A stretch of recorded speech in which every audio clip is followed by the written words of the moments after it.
Bonjour tout le monde. Nous commencerons d'abord par remercier la presse d'être présente ici pour le point de presse que nous essaierons de faire aujourd'hui même ici.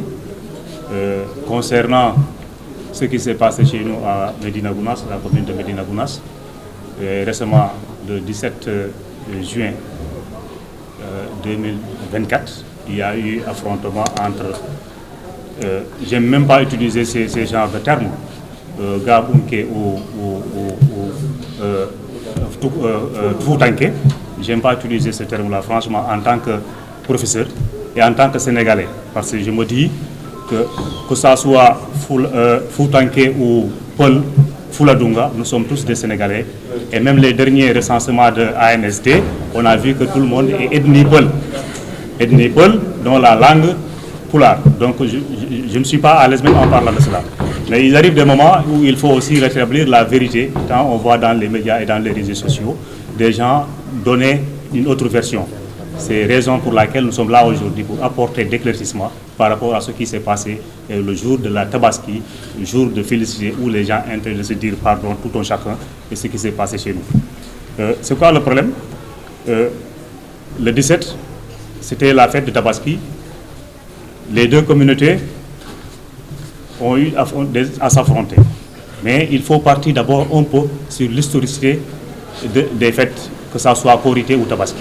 Parce qu'avant, tout le monde sait, quand le Khalif, Cheikh Mama Saïdou, venait à Médina Gounass pour créer le village de Médina Gounass, en 1935, il était venu avec ses disciples Fouladunga, qui sont quittés à Médina El Hadj de Seydel Hadji Ali Thiam pour venir en 1935 et créer ce village de Gounass. Mais en même créant ce village à Médina Gounass, il y avait un tout petit hameau où étaient des autochtones qu'on appelait Gounassiens, d'où le mot Gounass. Ils sont partis, ils étaient ensemble. Des années après, l'origine c'est quoi? C'est en 1978, avec la création de Médina Gounass en communauté rurale, où tout a basculé et a commencé par des principes politiques. Parce que la philosophie de Gounass, c'était un village où on fait l'espiritualité, où on pratique l'islam. C'est pourquoi en 1978, puisque l'ancien président Senghor, on sait que ses rapports avec les maisons religieuses, il voulait aussi prendre Médina Gounass à sa main. Il a créé ce qu'on appelle une collectivité territoriale, une communauté rurale à Médina Gounass en 1978. Les gens sont réunis, puisque Seydou Mohamedou Ba, Maman Seydou Ba, tant que moi, paix à son âme, un grand érudit, on n'en conteste pas, franchement. Parce que nos grands-pères, c'était leur talibé, c'était leur talibé. Il a mis à discuter avec ces talibés à qui on va se tenir entre Senghor et Abdoulaye Wade. Les talibés ont dit qu'on va se tenir Abdoulaye Wade. Ils se sont mis d'accord. Bien avant les élections, Senghor, en tapant de gauche et de droite, a pu convaincre le marabout pour que tout le village, toute la communauté vote Senghor. Il est revenu, il a convoqué une réunion d'urgence. Les Fouladunga ont dit non, on avait déjà choisi Wade, on ne revient pas en arrière. Et c'est ça, la fissure a commencé. Parce qu'à l'époque, ceux qui étaient majoritaires, c'était les Fouladunga. Parce qu'en venant, c'est lui seul qui était tout couleur. Il était venu avec ses disciples qui sont Fouladunga. C'est pourquoi, puisque les journalistes sont là, je vais éclaircir un peu le mot de Gabunke. Si vous me permettez, quand on parle de Gabunke, quand on parle de Foutanké, c'est-à-dire c'est celui qui est originaire du Fouta. Quand on parle de Paul Fouta, c'est celui qui est originaire du Fouta de la Guinée-Conakry. Donc si on suit la logique, on parle de Gabunke, ça veut dire que c'est celui qui est originaire de Gabou. Et Gabou, on sait que c'est une région de la Guinée-Bissau qui est frontière avec le département de Vélingara dans la région de Kolda. Donc, et nous ne sommes pas originaires de là-bas. Ce sont des Sénégalais bon teint. Notre point de départ, c'est Médina El Hadj, qui est une cité religieuse, la première cité religieuse de la région dans le Fouladou. Quand vous prenez maintenant Gabunke, c'est dire, est-ce qu'on parle le Gabunke de la région de Gabou Ou est-ce qu'on parle de Gabou, de l'empire Gabou qui englobait toute la Casamance? Que ça soit Ziguinchor, que ça soit Kolda, que ça soit Sédhiou, c'était l'empire du Gabou. Je ne sais pas. Mais ceux qui sont de Médina Gounass, où il y a deux communautés, une communauté qui se réclame Madinatul Houda avec un calife et une mosquée, et une communauté qui se réclame communauté d'Ental Dakar de Médina Gounass avec un calife et une mosquée, on devait vivre dans l'harmonie parce que c'est toujours été comme ça, l'harmonie. Mais c'est rappelé aussi qu'après la séparation de ces deux communautés-là, chaque communauté s'est retrouvée seule avec son guide et son calife. Nous, les prières de Tabaski et mercredi, on les faisait à l'est du village où on appelait Kosovo.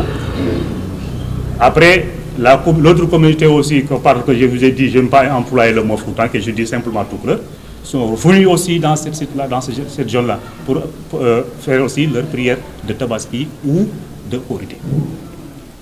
Le marabout Cherno Amadou Tidjane, Cherno Amadou Balé, pacifiste qu'il est, il a dit pour éviter les affrontements, nous nous retournons à notre mosquée pour passer les prières là-bas, que ça soit Korité ou Tabaski. Nous sommes retournés pour éviter les problèmes. On a laissé l'autre communauté continuer à prier là-bas.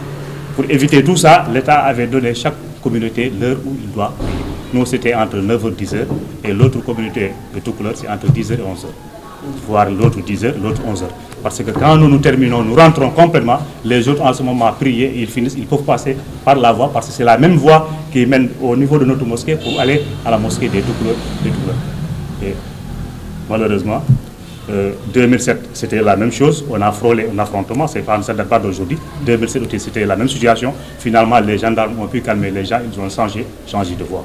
Et ce qui s'est passé récemment, c'est aussi dû à ça. Maintenant, la question que je me pose, pourquoi les deux communautés ont prié à la même heure? Moi, c'est ça ma grande question. Pourquoi les deux communautés ont prié à la même heure? Est-ce que c'est fait sciemment? Est-ce que c'est préparé? Je n'en sais pas, seul Dieu sait. Mais c'est le fait de venir finir sa prière et que les autres n'ont pas fini et vouloir passer par là où les autres sont assis et les vouloir enjamber. Et c'est ça qui a amené ce problème-là. Et nous avons tous vu avec les vidéos, quand le véhicule du marabout partait, personne n'a jeté des pierres. Et nous, franchement, je le dis honnêtement, nous sommes très respectueux et nous respectons vraiment cher Amadou Saïdouba, de telle sorte que personne n'oserait s'attaquer à son véhicule, ni à sa famille, ni à quelqu'un. Ça, je peux l'en jurer. Si aussi ces trucs-là, je n'avais dit autant que moi, personne n'osera s'attaquer à son véhicule. Parce que nous le respectons. Nous le respectons parce qu'il n'a pas demandé à être Khalif. C'est Dieu qui l'a fait un Khalif. On n'a pas demandé à Cher Mounirou, Cher Amadou d'être des Khalifs. C'est Dieu qui les a fait des élèves. Je n'ai pas demandé à être professeur, c'est Dieu qui m'a fait un professeur. Et tout un chacun, c'est comme ça. Donc si aujourd'hui nous sommes à cette situation, voilà le point focal. De 1935 jusqu'à 1978, le problème des collectivités, je l'ai parlé. En cette période-là, les Fladunga étaient majoritaires. Et c'est après cette élection que lui, le marabout, ancien marabout, notre ancien khalife à nous tous, Cherno Saïdou Ba, paix à son âme, qu'on a vu des flux immigratoires qui étaient au nord pour venir s'installer à Médina Gounass. Et si vous partez vous-même à Médina Gounass, vous regardez le centre, vous ne pouvez pas dire être étranger dans un endroit et être au milieu, au centre même de cette localité-là. C'est impossible. C'est impossible. Vous ne pouvez pas être étranger et occuper le milieu du centre. C'est impossible. Sa maison, là où il demeure aussi, c'était une maison des parents. Si vous voyez nos parents à l'intérieur, c'est parce que c'est les autres qu'on a fait quitter leur maison et pour venir s'installer. Donc aujourd'hui, c'est ça ce qui s'est passé. Je me dis la question, pourquoi, vous journalistes, vous allez en chercher, pourquoi les deux communautés qui ne s'entendent pas ont passé les mêmes heures de prière. Et si ça continue, ça va persister. Ça continue. Et vraiment, c'est une désolation en tant que natif de la localité, en tant qu'enseignant aussi, parce que je n'enseigne pas une ethnie, j'enseigne que des Sénégalais, pas une ethnie. Donc ça me met mal à l'aise, en tant qu'éducateur, de parler d'histoire d'ethnie. Et nous devons se méfier de ce genre de problème-là dans notre pays, parce que le Sénégal nous appartient à tous. Donc si les Wolofs disent Sénégal, donc affaire de Wasso parce que ce n'est pas bon pour tout le monde. Nous sommes tous des Sénégal. Aujourd'hui, un Fladunga ne peut pas enlever un Toucouleur à Médina Gounass. Comme un tout couleur ne peut pas enlever un Foladunga à Medina Gounass, vice-versa. Et chacun est libre de vivre là où il veut selon la constitution du Sénégal. Dakar, on dit qu'appartient les Lébou. Est-ce que c'est seulement les Lébou qui habitent à Dakar? Il y a combien de mosquées à Dakar? Est-ce que ça empêche les gens de vivre ensemble? Nous nous demandons qu'on vive ensemble. Et à chaque fois qu'il y avait des exactions, des trucs là, on nous ripostait parce que notre marabout, il dit toujours sa philosophie, la non-violence. La non-violence. Tout ce qu'il a subi, tout ce qu'on a subi, on n'a jamais riposté. Et mais quand ça devient trop, c'est trop. Les autorités, que ce soit les anciens présidents de Senghor jusqu'à Abdou Diouf, en passant par Abdoulaye Wade, Macky Sall, personne n'a jugé utile de régler ces problèmes-là parce que nous sommes des électeurs, on alertait souvent. Si vous regardez dans ma page Facebook, vous voyez ce que j'alertais. C'est ça que nous voulions pas que cela arrive. Malheureusement, c'est arrivé. Donc aujourd'hui, je suis un peu fier ou même content de voir automatiquement ce qui n'est jamais arrivé au ministre de l'Intérieur se déplacer en une journée après l'événement, de partir sur le terrain et s'enquérir ce qui s'est passé. Là, j'en félicite les autorités. Et nous lançons aussi un appel solennel au président de la République, son Excellence, le président Bassirou Diomaye Faye, et son Premier ministre, Ousmane Sonko, de ne pas faire comme ses prédécesseurs, de régler cette question de Medina Gounass une fois pour toutes. Si je parle ça, c'est dans le sens de trouver des solutions, parce que des problèmes n'arrangent personne. Il faudrait que l'État prenne ses responsabilités par rapport à cette situation et régler le problème de Gounass définitivement. Comment? En essayant de trouver des mécanismes avec des gens qui sont impartiaux par rapport à ça, d'essayer de trouver un dialogue de discussion entre les deux communautés, de les faire comprendre que ça ne peut pas continuer et mettre en terme et trouver des solutions pour mettre en terme ce problème-là. Ce conflit ne peut pas durer. De 78 jusqu'à présent, ça ne peut pas continuer comme ça. Et nous ne voulons pas que demain, nos enfants vivent la même chose. C'était avec nos grands-parents, hier c'était avec nos parents, aujourd'hui c'est notre génération, mais on ne veut pas que demain, que ça soit avec nos petits-enfants. Il est temps que l'État prenne ses responsabilités et introduise une école sénégalaise à Medina Gounass. Parce que moi qui vous parle, je n'ai pas étudié à Medina Gounass, parce qu'il n'y a pas d'école. Donc il est temps que l'État essaie de régler tous ces problèmes-là et essayer de voir comment gérer ça en discutant avec les deux parties et ne pas être parti pris. Nous, tout ce que nous voulons, c'est la lumière, la sécurité et la justice. L'État doit prendre ses responsabilités. Le discours, tout à l'heure, l'imam l'a dit dans son discours, oui, qu'il faudrait quand même filmer le calumet de la paix. Effectivement. Que les deux parties s'asseyent autour de la même table. Effectivement. Pour quand même que telle situation ne se reproduise. Exact. Et je voulais terminer par ça, pour danser un appel solennel à tous mes parents. Je ne dis pas mes parents Foladunga Touko, à tous mes parents, ils sont tous mes parents. Parce que j'ai grandi avec eux. Il y a des fils de Mara avec qui j'ai grandi, on discute tout. Donc cette situation n'arrange personne, ne règle pas. Nous lançons un appel à tous les habitants de la localité d'arrêter, de taire ce conflit, de régler et ranger tout à côté. Ranger tout et oublier. Comme on dit, il y a beaucoup de choses qui sont passées. Mais aujourd'hui, ce qui est plus important pour nous, c'est la paix. Il faut la paix. On ne faut pas ce qui s'est passé à Rwanda ou bien ailleurs en Afrique se reproduire dans notre pays. On ne peut pas être un pays à 98 ou 99% de musulmans et on voit entre musulmans se battre chaque année. Oui. C'est impossible. Vous ne verrez pas Jean et Paul de se bagarrer pour des conflits d'affaires religieux. C'est juste nous. Et nous habitons ensemble. Nous vivons ensemble. Pourquoi ne pas vivre ensemble? Pourquoi ne pas la paix entre vous? Moi, l'appel que je lance à ces jeunes-là, surtout à tout le monde, c'est de se taire, laisser l'État, les autorités faire leur travail. Que les casseries là s'arrêtent parce que tôt ou tard il y aura des solutions. Demain, ton voisin à qui tu t'es battu ou bien tu as brûlé sa maison, demain tu auras honte de le voir devant les yeux. Et il faut aussi que les gens sachent pour la postérité, on ne doit pas continuer à cet événement. Aujourd'hui, ça me fait mal. J'ai même le cœur morti. Excusez-moi, depuis tout à l'heure, vous dites nous. Ça dit nous là, c'est qui? Effectivement, merci pour la question. Je pense que les gens avaient compris quand le vieux, au niveau des imams, ils ont déjà discuté. Nous, je parle en tant que collectif des ressortissants de Medina Gounass, commune tout entière. Mais quand je parle au fond, je parle en tant que talibé de Thierno Mounirou, qui est du Dental Madinatul Huda. Excusez-moi, même moi, je n'aime pas utiliser le terme-là, les Ngabunké. Effectivement. Savez-vous, c'est les Ngabunké? Effectivement, je suis Fouladunga. Vous êtes d'accord? Pas Ngabunké. Je suis Fouladunga. C'est pourquoi j'expliquais tantôt ce... Oui, j'ai compris. Si vous êtes là aussi, c'est pour mieux comprendre, pour mieux discerner et expliquer les gens. Parce que le terme Ngabunké, je n'ai même pas utilisé. J'aime même pas utiliser. Moi, je suis Fouladunga parce que je suis du Fouladou, la région de Kolda, et c'est la région du Fouladou. Quand vous dites à une personne que vous êtes Gabunké, ça veut dire que votre origine c'est à Gabou. Quand vous parlez à une personne que vous êtes Foutanké, ça veut dire que vous venez du Fouta.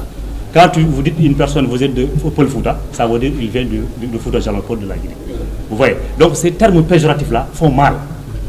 Je ne veux même pas que les gens emploient ces termes-là, Foutanké ou Gabunké. Vous voyez. Et en même temps... Et par rapport à la mosquée, c'est une seule mosquée ou il c'est deux mosquées et c'est le chemin qui voilà, très bien. Il y a deux mosquées à Médina Gounass. Une mosquée pour cette communauté, une autre mosquée, une mosquée pour cette communauté et une autre mosquée pour l'autre communauté. Et chaque communauté a son khalif et sa mosquée. Mais c'est un seul territoire. C'est un seul terroir. Les peuples qu'on parle de Gabunké au Fouladunga, si vous voulez, occupent le centre, ce qu'on appelle le quartier Médina Centre, occupe le milieu, l'intérieur. Les personnes que vous voyez, certaines qui sont de l'autre communauté, qui habitent dans le centre, si vous regardez l'origine de leur maison, c'était une maison qui appartenait à un Fouladunga, qui s'est déplacé pour permettre à l'autre d'être proche du marabout. Parce qu'il était notre marabout à nous tous.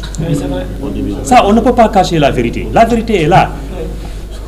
Maman Saïdouba, il était marabout à tout le monde. C'était notre marabout. Et vu l'histoire et on partageait la même mosquée. Moi, je me rappelle quand on priait les tabaski et les korités au niveau des cimetières, juste auprès des cimetières, où le cimetière appartenait à tout le monde. Avant, on priait là-bas, avant la séparation, je me rappelle. Je me rappelle tout cela. Maintenant, ceux qui ne savent pas, surtout nos parents qui sont... C'est juste pour dire à l'opinion qu'à Médina Gounass, c'est une seule commune qui s'appelle Médina Gounass. Chaque communauté se réclame à nous. Maintenant, Thierno, quand il y a eu il a sa mosquée, il a baptisé ses siens Madinatul Huda, qui est terre de la vérité. Maintenant, ma question, excusez-moi, c'est au-delà de cet acte ou bien de l'appel que vous lancez aux autorités, oui. Quel est selon vous l'acte concret qu'il faut poser sur place pour vraiment éviter ça? Parce que vous l'avez dit tout à l'heure, le génocide au Rwanda, tout est parti de là. Oui. Et là, vraiment, nous ne savons pas que cela arrive au Sénégal. C'est parti à faire des nuits, et voilà. Vous avez vu, ils sont retrouvés avec des milliers de morts. Oui. Alors, selon vous, quel est l'acte qu'il faut poser concrètement pour éviter définitivement cette... Non, je vais essayer de répondre plus que ce que je peux. Moi, je dis pour régler cette question de Médina Gounass, c'est la justice. Il ne faut pas qu'il y ait un État qui montre l'injustice par rapport à une communauté. Toutes les deux communautés sont des Sénégalaises. Toutes les deux communautés ont un seul président qui s'appelle le président Bassirou Diomaye Faye. Toutes ces deux communautés ont un seul premier ministre qui s'appelle Ousmane Sonko. Donc, je ne vois pas ce problème-là. Maintenant, comme pour reprendre votre question, si c'est pas réglé jusqu'à présent, je dis que c'est la faiblesse de l'État. De tous les États, les présidents qui sont passés, c'est la faiblesse étatique, la faiblesse des gouvernements passés qui n'ont pas pu régler. Pourquoi? Parce qu'il n'y avait pas la justice. Quand vous essayez de gérer, de régler une situation, il faut être équidistant et équitable.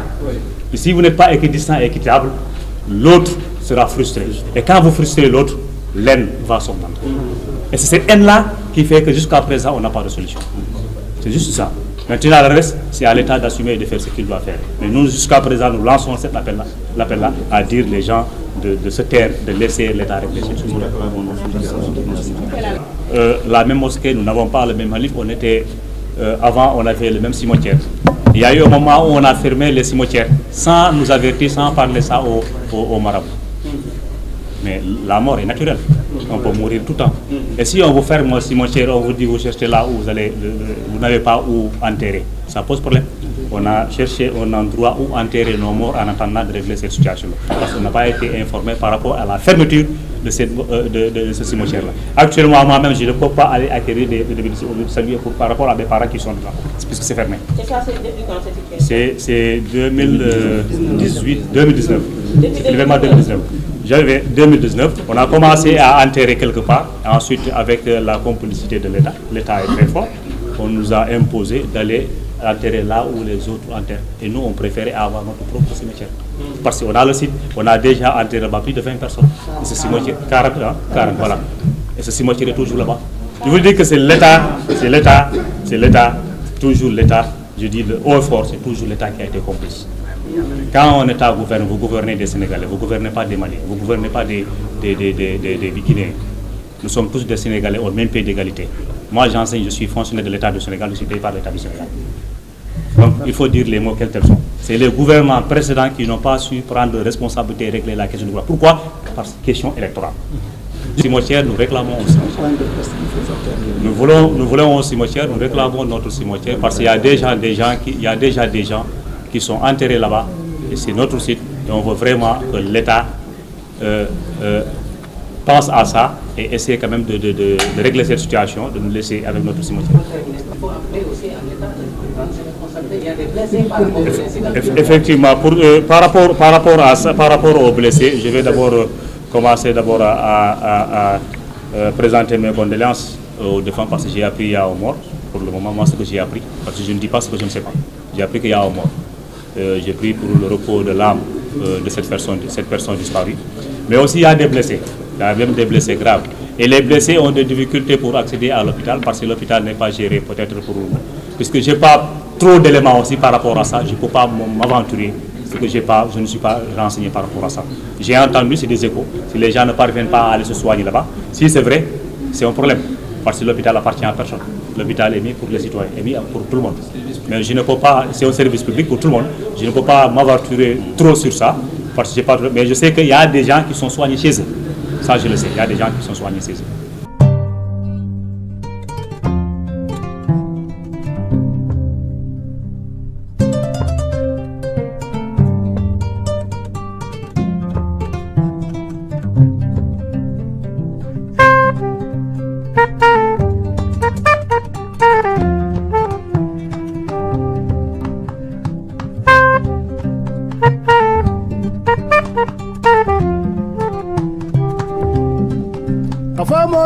Konton kolen na jali yasilola iye kamben kabo dum munya bolodi